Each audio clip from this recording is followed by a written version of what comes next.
Hello everyone. Welcome to For Nurses Preparation YouTube channel. I am Neeraj Kumar Kathal.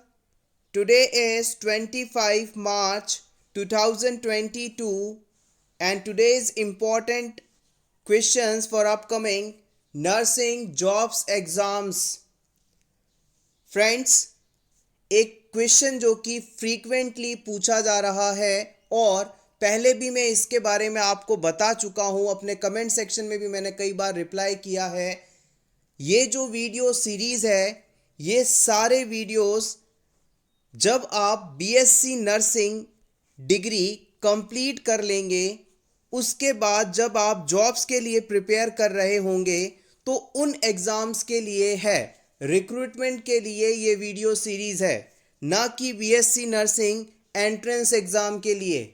तो अगर आप सब लोग बीएससी नर्सिंग एंट्रेंस एग्ज़ाम्स की प्रिपरेशन कर रहे हैं तो ये वीडियो आपके लिए हेल्पफुल नहीं रहेंगे। This is only for the recruitment exams, jobs exams that you will fight after completion of your degree and diploma. Hopefully this is clear. Now get back to the MCQ session. First question: lump formed after the administration of BCG vaccine is of how much diameter? जब किसी बच्चे में आप TB disease की prevention हेतु BCG का vaccine लगाते हैं तो इस वैक्सीन को लगाने के बाद उस एरिया में जो लंप बनता है वो कितना होता है, इसका साइज़ आपको बताना है। 2 to 4 mm, 1 to 4 mm, 5 to 8 mm, 2 to 5 mm.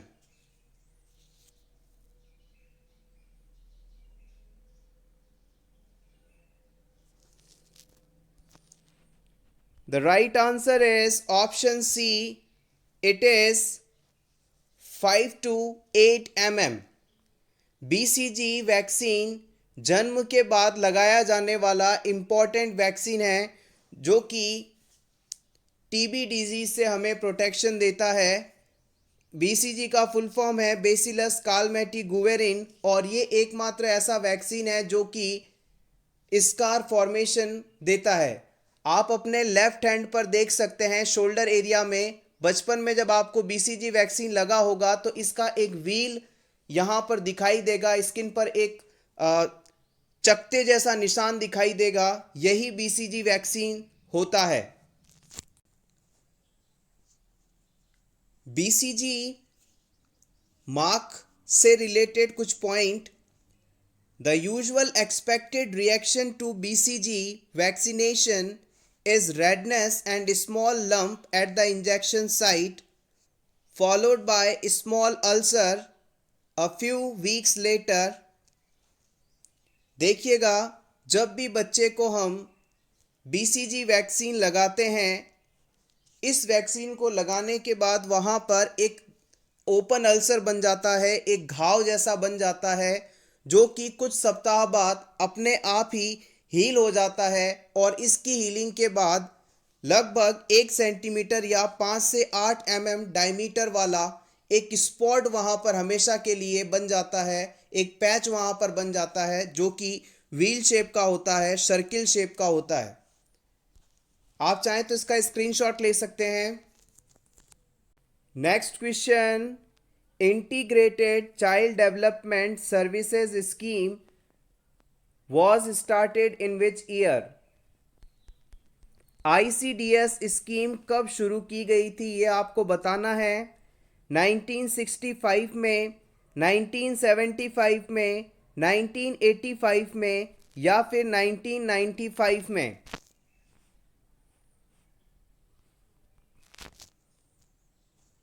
The right answer is option B, 1975 में। ICDS program was launched in India on 2 October 1975. ICDS programme Bharat में 2 अक्टूबर 1975 को लॉन्च किया गया था। ICDS is a government program in India which provides food, preschool education, primary health care, immunization, health checkups, and referral services to child and under 6 years of age and their mothers.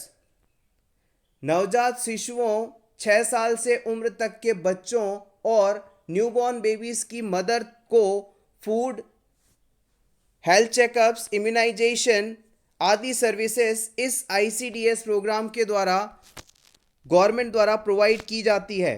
इसके अलावा एक और point जो कि यहाँ से पूछा जा सकता है, प्रीवियस सीएचओ एग्जाम्स में पूछा भी गया है, anganwadi workers are working under ICDS program. Now ICDS is a part of reproductive and child health program. जो आंगनवाड़ी वर्कर्स हैं, आंगनवाड़ी केंद्र हैं, ये आईसीडीएस प्रोग्राम के तहत ही आते हैं या इन्हें लॉन्च किया गया था। और अब ये जो आईसीडीएस प्रोग्राम है वो आरसीएच प्रोग्राम में इंक्लूड कर दिया गया है, reproductive and child health program में इंक्लूड कर लिया गया है। Take screenshot for your revision. Question number 3, the patient with congestive heart failure is placed in high Fowler's position. What is the rationale for placing the patient in this position? किसी patient को congestive heart failure हुआ और आपने इस patient को high फॉवलर्स position में बैठा दिया, इस तरह से उसे बेड पर बैठा दिया। ऐसा करना इस कंडीशन में क्यों सही माना जाता है? क्या पर्पस है कि आपने उसे इस पोजीशन में रखा है? आपके ऑप्शंस हैं to increase the volume of blood returning to the heart, ऐसा करके हम हार्ट की तरफ जो ब्लड लौट रहा है उसकी मात्रा को बढ़ा देते हैं, या फिर to increase the cardiac output and stroke volume, इस पेशेंट के कार्डियक आउटपुट और स्ट्रोक वॉल्यूम को बढ़ाना चाहते हैं इसलिए ये पोजीशन दी आपने, या फिर to reduce the volume of blood returning to heart, हम इस पेशेंट में जो हार्ट की तरफ लौटने वाला ब्लड है इसे कम करना चाहते हैं इसलिए हमने इस पोजीशन में इसे रखा है, या फिर reduce the ankle edema and to prevent dysrhythmias, ऐसा करने से पेशेंट में एंकल एरिया में मौजूद एडिमा कम हो जाएगी और पेशेंट को डिसएरिथमियाज नहीं होंगे। कंजेस्टिव हार्ट फेलियर का पेशेंट है, हाई फॉवलर्स पोजीशन आपने दी है। What is the exact rational? The right answer is option C, to reduce the volume of blood returning to the heart. High Fowler's position यानी कि sitting upright in bed, bed में सहारा लगाकर सीधे बैठाना, may reduce the volume of blood returning to the heart from the lower extremities, so decrease blood load on the heart to pump. अब इस concept को थोड़ा समझते हैं, इम्पॉर्टेंट है ये चीज़। जैसे ही आपने पेशेंट को हाई फॉवलर्स पोजीशन दी, ऐसा करने से पेशेंट के हार्ट तक जो ब्लड पहुंच रहा था वो ग्रेविटी के कारण कुछ धीमे पहुंचेगा या कम पहुंचेगा। अगर पेशेंट लाई डाउन पोजीशन में होता, सीधा लेटा होता, तो हार्ट पर किसी भी प्रकार से ग्रेविटी या गुरुत्वाकर्षण बल नहीं लगता और हार्ट पर लगातार रिटर्निंग ब्लड का दबाव पड़ता रहता।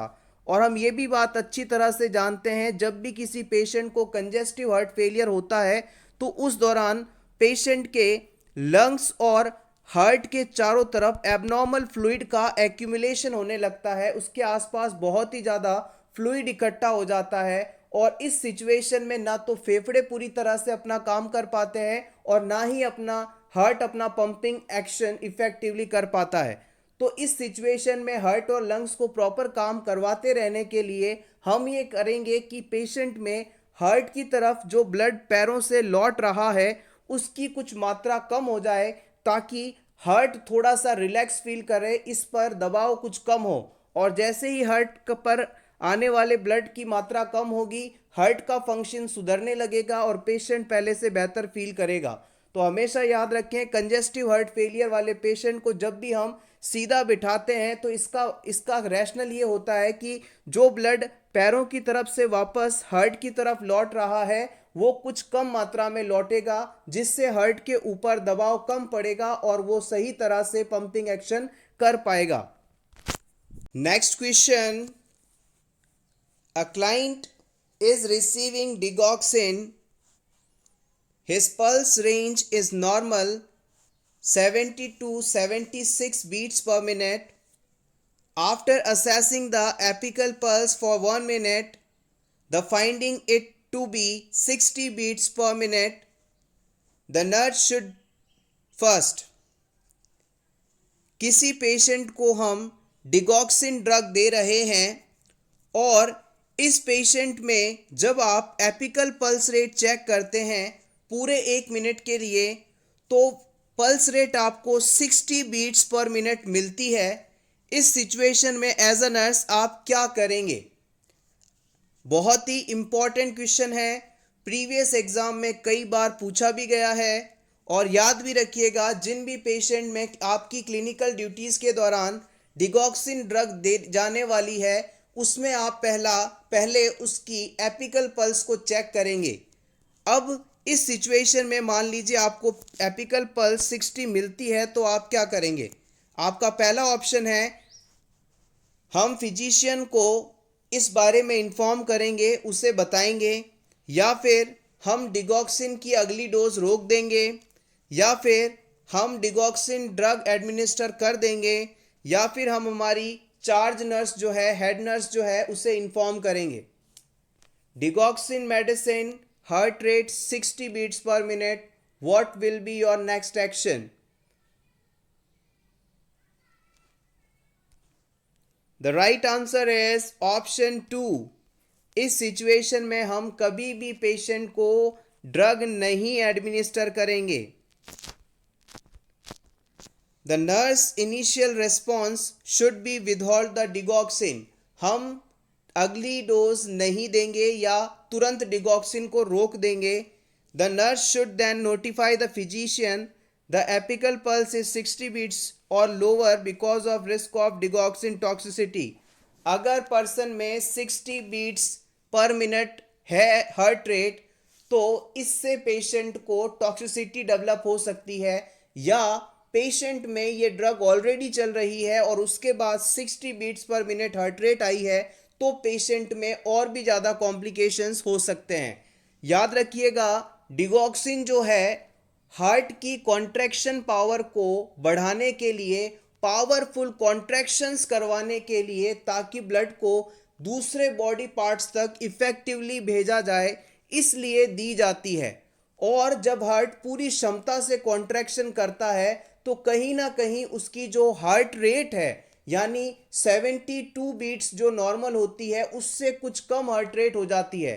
और अगर पेशेंट में ऑलरेडी ही हार्ट रेट 60 है जो कि काफ़ी कम है, ब्रेडिकार्डिया वाली कंडीशन है, इस ड्रग को देते ही साथ और भी ज़्यादा हार्ट रेट कम हो सकती है और पेशेंट में कॉम्प्लिकेशंस जनरेट हो सकते हैं। तो हमेशा याद रखें, डिगॉक्सिन ड्रग किसी भी अडल्ट को देते समय 60 beats per minute heart rate है तो आप तुरंत ड्रग देना बंद कर देंगे।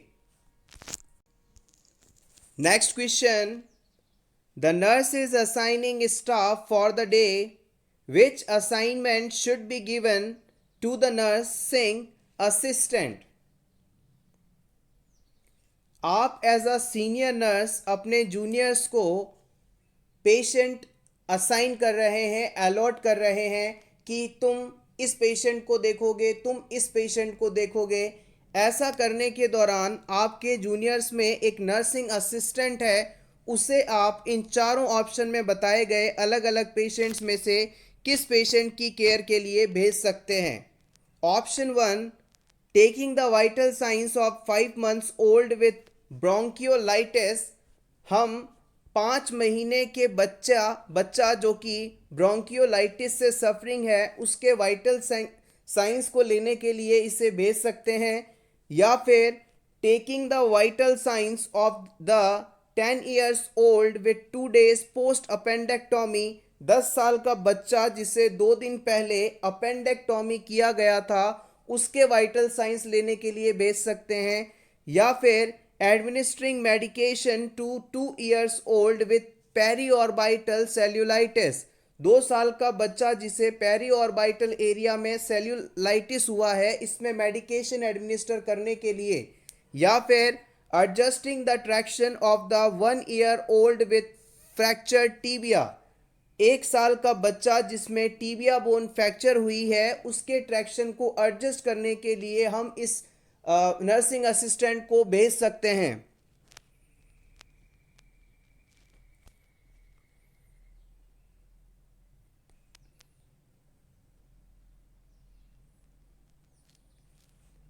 The right answer is option B. यहां पर 10 साल का बच्चा जिसे 2 दिन पहले अपेंडेक्टोमी हुई है, उसके लिए हम वाइटल साइंस लेने के लिए इस नर्सिंग असिस्टेंट को भेज सकते हैं। इसका रैशनल क्या है, इसके भी हम डिस्कस कर लेते हैं। The client with appendectomy is the most stable for these clients can be assign to the nursing assistant. हम इस नर्सिंग असिस्टेंट को इन चारों ऑप्शंस में से उस क्लाइंट को देना प्रिफर करेंगे जो सबसे ज़्यादा ठीक है, यानी स्टेबल है। और आप खुद देखेंगे कि यहाँ पर एक 5 महीने का बच्चा है, एक 2 साल का बच्चा है और एक 1 साल का बच्चा है। इन सभी की केयर करना थोड़ा टिपिकली हम क्रूशियल मानते हैं, मुश्किल मानते हैं as compare to the adult. यहाँ पर जो कि 10 साल का बच्चा इनसे काफ़ी बड़ा है और उसमें 2 दिन पहले सर्जरी हुई है, तो इसका वाइटल साइंस लेना कोई मुश्किल नहीं है। इसलिए हम नर्सिंग असिस्टेंट को ये क्लाइंट केयर के लिए दे सकते हैं। The client with bronchiolitis has an alteration in airway, the client with periorbital cellulitis has an infection and the client with fractured might be abused child. जिस बच्चे को ब्रोंकियोलाइटिस है, उसकी केयर के लिए यदि आपने इस नर्सिंग असिस्टेंट को भेजा, तो अगर प्रॉपर तरीके से वाइटल्स ना लिए गए तो बच्चे में हो सकता है airway obstruction, excessive crying, discomfort जैसी सिचुएशन जनरेट हो सकती है। सेल्यूलाइटिस वाले बच्चे में इन्फेक्शन हो सकता है अगर उसने प्रॉपर तरीके से स्टैंडर्ड प्रिकॉशंस को यूज़ करते हुए बच्चे को नहीं डील किया तो।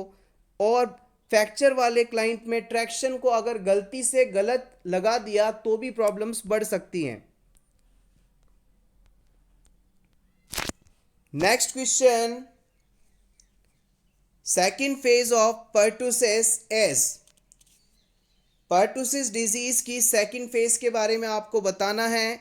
Cold phase, catarrhal phase, convalescence phase या paroxysmal phase.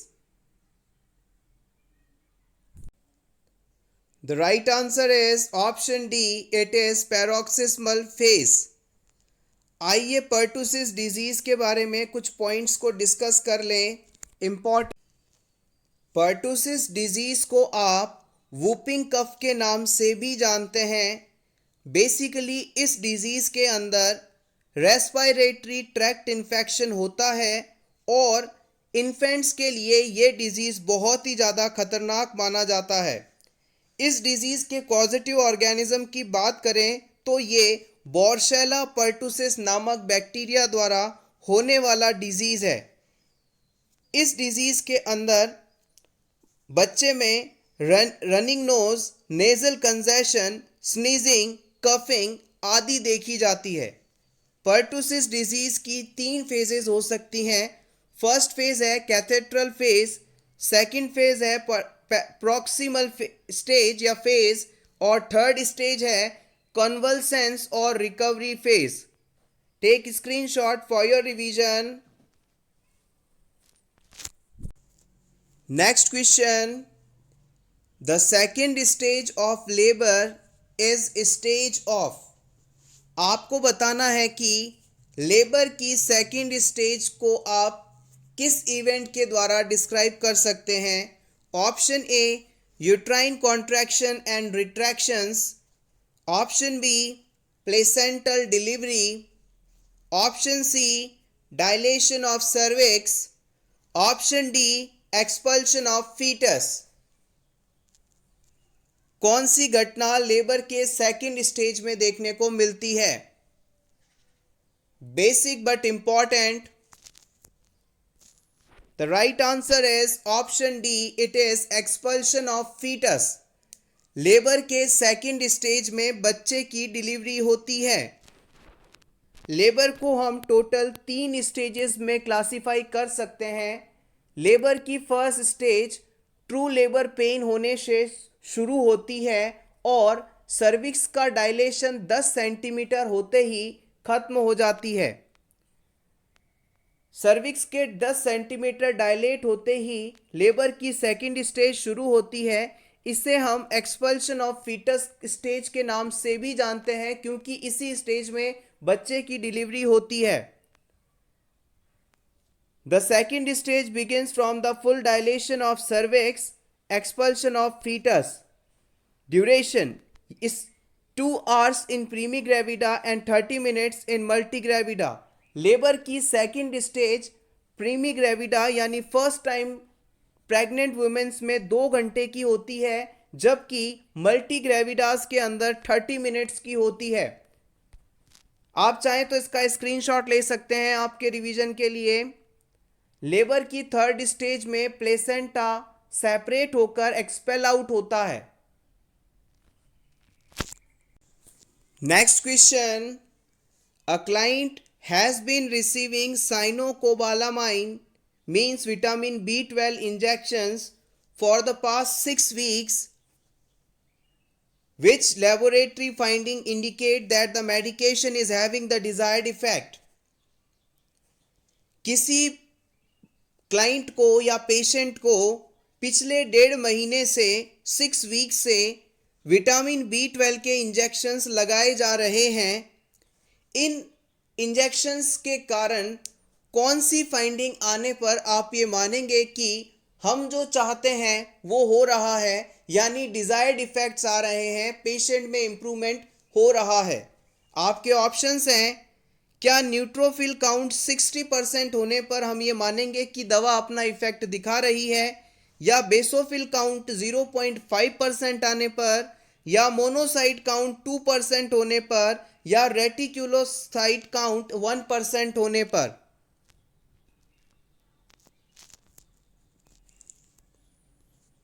The right answer is option D. Reticulocyte count अगर 1% आता है तो हम ये मानेंगे कि विटामिन B12 जो दिया जा रहा था अब अपना इफेक्ट दिखा रहा है, पेशेंट की हेल्थ इंप्रूव हो रही है। आइए इसके रैशनल को भी जान लेते हैं। साइनोकोबालामाइन is vitamin B12 medication that is used for pernicious anaemia and a reticulo count 1% indicates that is having desired effect। अगर किसी पर्सन की बॉडी में विटामिन B12 की कमी है तो उसमें आरबीसीज का फॉर्मेशन और मैच्योरेशन नहीं हो पाएगा, आरबीसी का निर्माण और मैच्योरेशन नहीं हो पाएगा, और इसके लिए हमें विटामिन B12 देना पड़ेगा। तो हम कह सकते हैं कि विटामिन B12 की कमी होने से होने वाला एनीमिया पर्नीशियस एनीमिया कहलाता है। अब यहाँ पर रेटिक्युलोसाइट क्या है? आरबीसी को मैच्योर होने के लिए टोटल 5 स्टेजेस से होकर गुजरना पड़ता है। जो रेटिक्युलोसाइट स्टेज है ये आखिरी स्टेज मानी जाती है। इसके बाद जो आरबीसी है फुल्ली मैच्योर आरबीसी में कन्वर्ट हो जाती है। अगर किसी पेशेंट में 1%, सिर्फ और सिर्फ 1% रेटिक्युलोसाइट मौजूद है तो इसका मतलब है कि इस पर्सन के अंदर जितनी भी आरबीसीज मौजूद हैं वो मैच्योर हैं, और हम यही चाहते थे कि आरबीसीज मैच्योर हो जाएं और इस पेशेंट का एनीमिया ठीक हो जाए। So hopefully this is clear.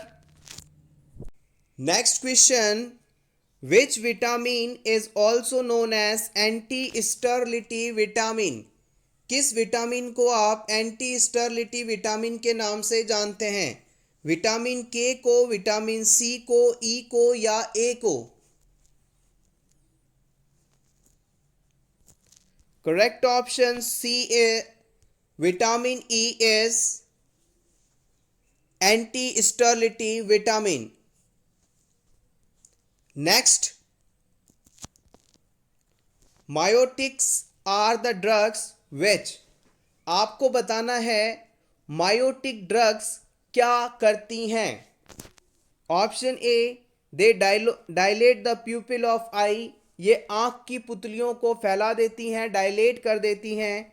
या फिर dilate the blood vessels, constrict the blood vessels, constrict the pupil of eye, आंखों की पुतलियों को कॉन्स्ट्रिक्ट कर देती हैं, सिकोड़ देती हैं. The right answer is option D.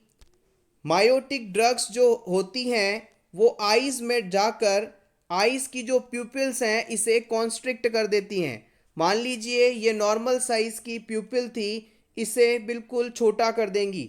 ये इफेक्ट मायोटिक ड्रग्स का देखा जाता है.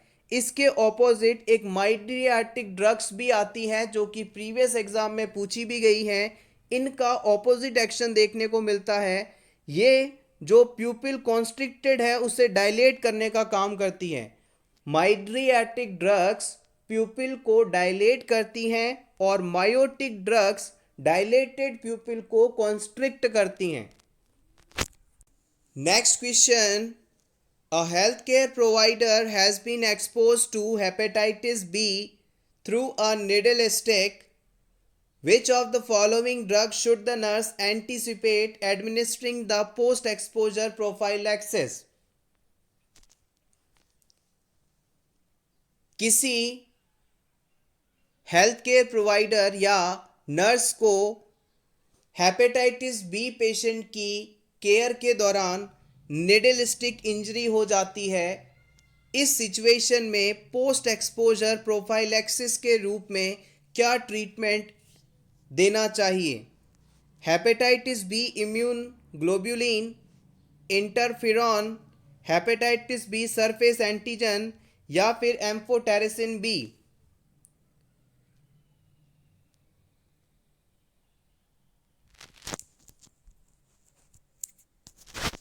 The right answer is option 1.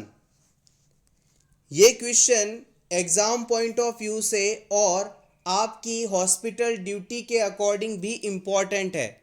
कई बार हॉस्पिटल में वर्कलोड इतना ज़्यादा होता है कि हमें सभी कामों को बहुत ही तेज़ी से करना होता है. मान लीजिए आप किसी हेपेटाइटिस बी या एड्स वाले पेशेंट की केयर कर रहे हैं. आपने उसमें इंजेक्शन लगाया और इंजेक्शन लगाकर जब आप उसमें वापस कैप लगा रहे होते हैं, अचानक वो कैप ना लगकर निडल आपकी फिंगर को पंक्चर कर देती है. तो इस सिचुएशन में आपको भी ये डिजीज़ होने की संभावना रहती है. अगर ऐसा कभी भी होता है तो तुरंत आप अपने हॉस्पिटल में मौजूद सीनियर से कंसल्ट करेंगे और उसके बाद पोस्ट एक्सपोजर प्रोफाइलैक्सिस शुरू करवाएंगे. और इसके अंदर आपको हेपेटाइटिस बी इम्यून ग्लोब्यूलिन का लेना सबसे ज़रूरी है. हालांकि हॉस्पिटल में जब भी आप ड्यूटी करेंगे तो आपको एडवांस में ही हेपेटाइटिस बी के अगेंस्ट वैक्सीन लगा दिया जाएगा. और अगर बाई चांस आप नहीं लगा है आपको तो तुरंत आपको ये ट्रीटमेंट लेना होगा. Hepatitis B immune globulin is a given as prophylactic therapy to individuals who have been exposed to hepatitis B. देखिए यहाँ पर जो वैक्सीन दिया जा रहा है वो प्रोफाइलैक्टिक है. प्रोफाइलैक्टिक शब्द का मतलब होता है कि अभी पेशेंट में डिजीज़ तो नहीं है लेकिन उसमें डिजीज़ हो सकता है. तो डिजीज़ ना हो इसके बचाव के लिए हेपेटाइटिस बी इम्यून ग्लोब्यूलिन दिया जाएगा. Interferon has been approved to treat hepatitis B.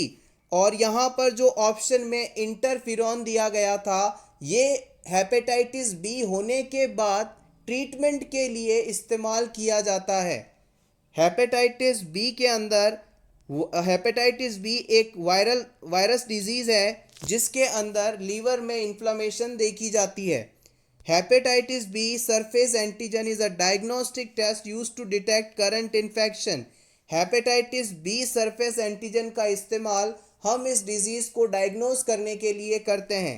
Amphotericin B is a anti fungal medicine. इसका इस्तेमाल हमने अभी कोविड पैंडेमिक के दौरान काफ़ी देखा है।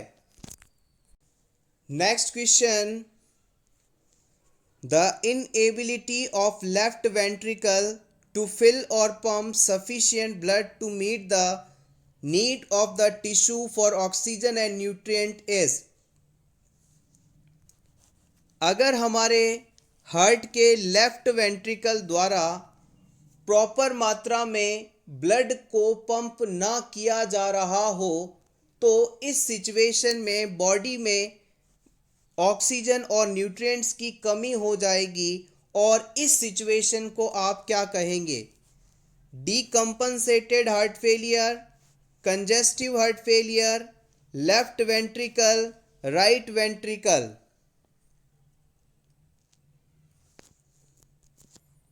The right answer is option B, इसे हम कंजेस्टिव हार्ट फेलियर के नाम से जानेंगे। Next question, the nurse collects a urine specimen from a client for a culture and sensitivity analysis. Which of the following is correct care of specimen? आपने किसी patient में culture and sensitivity test के लिए urine sample लिया। इस sample की care का correct action क्या होगा ये आपको बताना है। Option A, promptly send the specimen to laboratory. हम जैसे ही कल्चर एंड सेंसिटिविटी का सैंपल लेंगे तुरंत इसे लैब भिजवा देंगे। या फिर send the specimen with next pickup.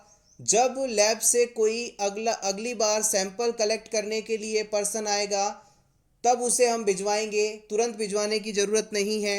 या फिर send the specimen to next time nursing assistant is available. जब नर्सिंग असिस्टेंट फ्री होगा, अवेलेबल होगा, उस समय भिजवा देंगे, कोई जल्दीबाजी नहीं है। या फिर store the specimen in refrigerator until it can be sent to laboratory। हम इस स्पेसिमेन को जब तक लैब में नहीं भिजवा रहे हैं तब तक रेफ्रिजरेटर में स्टोर कर सकते हैं। ये प्रोसीजर तो आप लोग करते ही होंगे। होपफुली आप सही आंसर भी बताएंगे इसका। The right answer is option 1। याद रखिएगा, जब भी आप कल्चर एंड सेंसिटिविटी टेस्ट के लिए कोई भी सैंपल लेते हैं तुरंत उसे लैब में भिजवाना जरूरी है। A specimen for culture and sensitivity should be sent to laboratory promptly so that a smear can be taken before the organism start to grow in specimen। अगर आपने तुरंत इस सैंपल को नहीं भिजवाया तो उस सैंपल में मौजूद दूसरे micro organism, bacterias and all वहाँ ग्रो कर जाएंगे और हमें एग्जैक्टली इस पेशेंट में कौन सा इन्फेक्शन है इसका पता नहीं चल पाएगा। कल्चर एंड सेंसिटिविटी टेस्ट हम जनरली उस सिचुएशन में करवाते हैं जब हमें ये पता नहीं हो कि एग्जैक्टली किस माइक्रो ऑर्गेनिज्म के कारण पर्सन में प्रॉब्लम हो रही है। मान लीजिए पेशेंट की बॉडी में कोई घाव है या किसी बेड रिडन पेशेंट को लगातार फीवर रह रहा है, आप उसे कई तरह की एंटीबायोटिक्स देते हैं फिर भी उसका फीवर ठीक नहीं हो रहा है, घाव नहीं भर रहा है, तो इस सिचुएशन में हम पेशेंट की बॉडी से स्पेसिमेन लेंगे और फिर उसे लैब में भिजवाकर उसका कल्चर करवाएंगे। कल्चर करवाने के बाद हमें पता चल जाएगा कि एग्जैक्टली इस पेशेंट को की बॉडी में कौन सा माइक्रो ऑर्गेनिज्म है और फिर उसे मैच करती हुई एंटीबायोटिक ड्रग देकर हम ट्रीट कर पाएंगे। Hopefully this is clear. Next question, the nurse is planning room assignments for the day. Which client should be assigned to a private room if only one is available. Hospital में आपके पास 4 patients आए हैं जिसमें से एक कशिंग्स disease का patient है, एक डायबिटीज़ का पेशेंट है, एक एक्रोमेगैली का पेशेंट है और एक माइक्सीडीमा का पेशेंट है। इन चारों पेशेंट्स में से आप सिर्फ एक ही पेशेंट को रूम अलॉट कर सकते हैं, सेपरेट रूम दे सकते हैं, बाकी सभी रूम्स भरे हुए हैं। बाकी 3 पेशेंट्स को वार्ड में शिफ्ट करना होगा। तो आपको इन चारों ऑप्शंस में से उस क्लाइंट को सेलेक्ट करना है जिसे प्राइवेट रूम देना सबसे ज़्यादा ज़रूरी है। कुशिंग डिजीज वाले को, डायबिटीज को, एक्रोमेगैली वाले को या माइक्सिडीमा वाले को, किसे प्राइवेट रूम देंगे आप?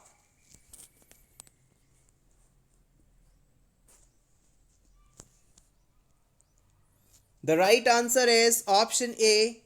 यहां पर हम कुशिंग डिजीज वाले पेशेंट को प्राइवेट रूम देंगे। इसका रैशनल क्या है इसे भी जान लेते हैं।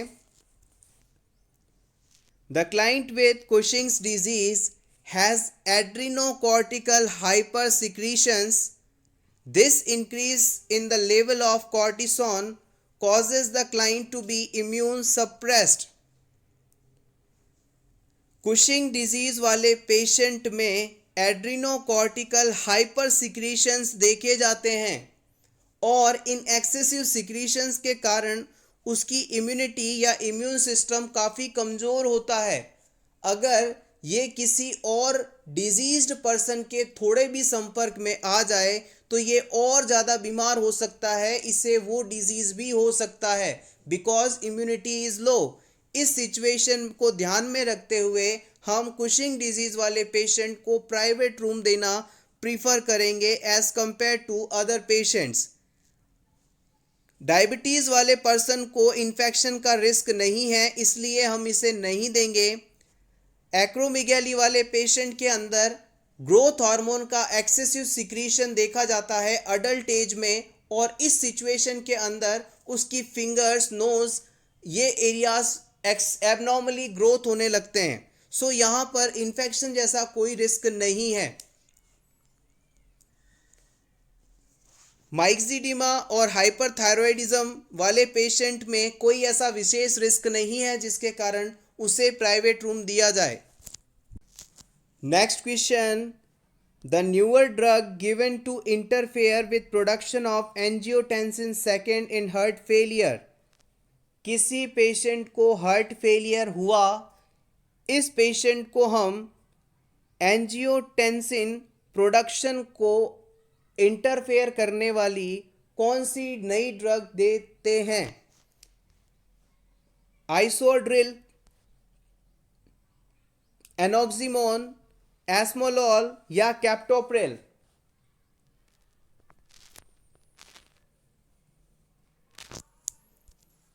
The right answer is option D, it is captopril। आइए इसका रैशनल भी जान लेते हैं, इंपॉर्टेंट है। A class of drug that block the effect of angiotensin converting enzyme, so preventing the formation of angiotensin second, called ACE inhibitors। नाम पर गौर कीजिए, ACE inhibitors यानी ऐसी मेडिसिन जो कि ACE मतलब एंजियोटेंसिन कन्वर्टिंग एंजाइम के एक्शन को रोक दे, ACE इनहिबिटर कहलाती है। अगर एंजियोटेंसिन कन्वर्टिंग एंजाइम अपना काम नहीं कर पाएगा तो एंजियोटेंसिन 1 एंजियोटेंसिन 2 में कन्वर्ट नहीं होगा और पेशेंट में जो इफेक्ट हम चाहते हैं वो दिखाई देगा। Drugs from these class are used to treat hypertension, heart failure, myocardial infarction and kidney failure. ACE inhibitors का इस्तेमाल इन सभी सिचुएशंस में किया जा सकता है और याद रखिएगा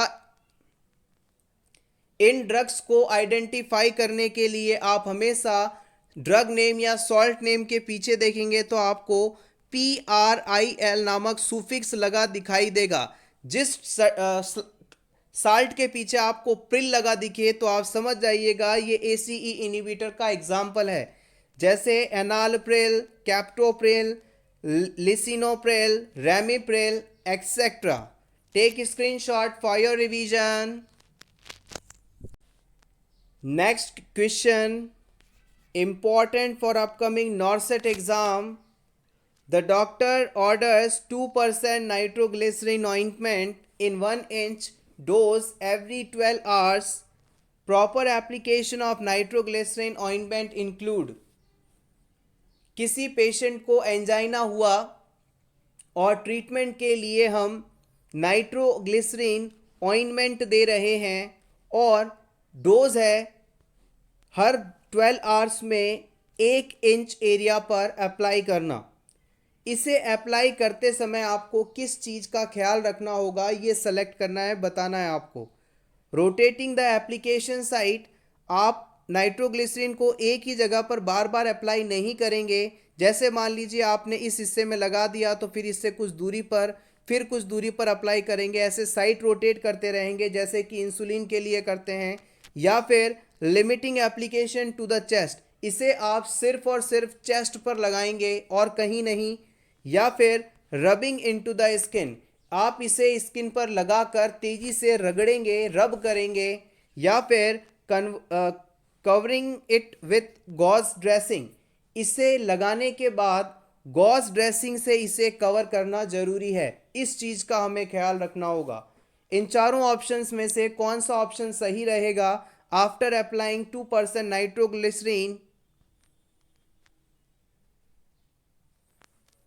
the right answer is option A, rotating the application site.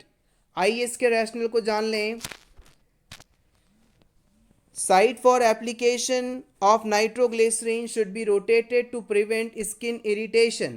अगर आप पेशेंट में एक ही जगह बार बार नाइट्रोग्लिसरीन ऑइंटमेंट लगाते रहेंगे तो वहाँ की स्किन में आपको इरिटेशन देखने को मिलेगी। वहाँ की स्किन जल सकती है, वहाँ पर इचिंग हो सकती है, रेडनेस हो सकती है। इसलिए हम एक ही जगह पर इसे अप्लाई नहीं करेंगे, कुछ दूरी पर हर अगली डोज को रोटेट करते रहेंगे।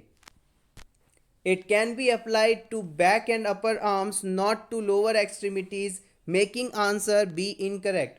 ऑप्शन बी में कहा गया था कि इसे हम सिर्फ और सिर्फ चेस्ट पर लगा सकते हैं, जबकि ऐसा नहीं है। आप इसे बैक पोर्शन में भी अप्लाई कर सकते हैं, अपर आर्म्स में भी लगा सकते हैं। Answer C is contraindicated to the question. Nitroglycerin ointment को लगाकर कभी भी हमें रबिंग नहीं करनी है, मसाज नहीं करना है, रगड़ना नहीं है। ये गलत ऑप्शन है। Excuse me. Answer D is incorrect because the medication should be covered with the prepared dressing made by thin paper substance, not gauze. ये यहाँ से इंपॉर्टेंट क्वेश्चन है जो कि आपसे अलग से पूछा जा सकता है। याद रखिएगा, नाइट्रोग्लिसरीन ऑइंटमेंट को स्किन पर अप्लाई करने के बाद कभी भी इस एरिया को हमें गॉज से कवर नहीं करना है। It is contraindicated. इसे हमेशा ऐसी ड्रेसिंग से कवर किया जाता है जो कि थिन पेपर सब्सटेंस से बनी हो। पतले कागज जैसे सब्सटेंस से बनी ड्रेसिंग द्वारा इस एरिया को हम कवर करेंगे। Next question, blindness can be seen in चारों डिजीज में से किस कंडीशन में ब्लाइंडनेस हो सकती है? मीजल्स में, मम्स में, रूबेला में, या इनमें से किसी में भी नहीं?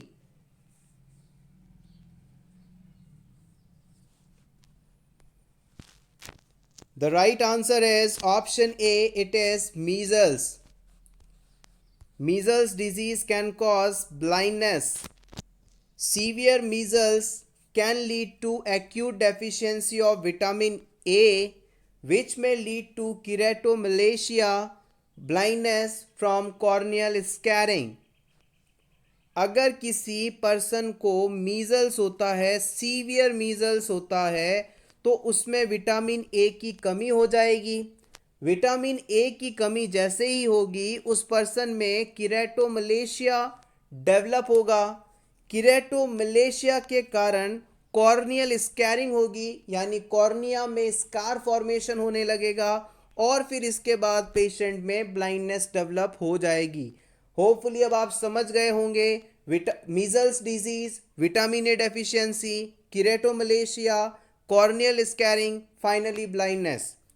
Congenital rubella may lead to cataract, glaucoma, retinopathy.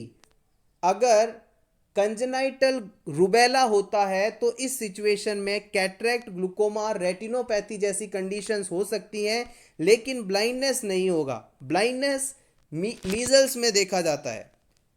Take screenshot for your revision. Thank you so much everyone for watching this complete video. Best of luck.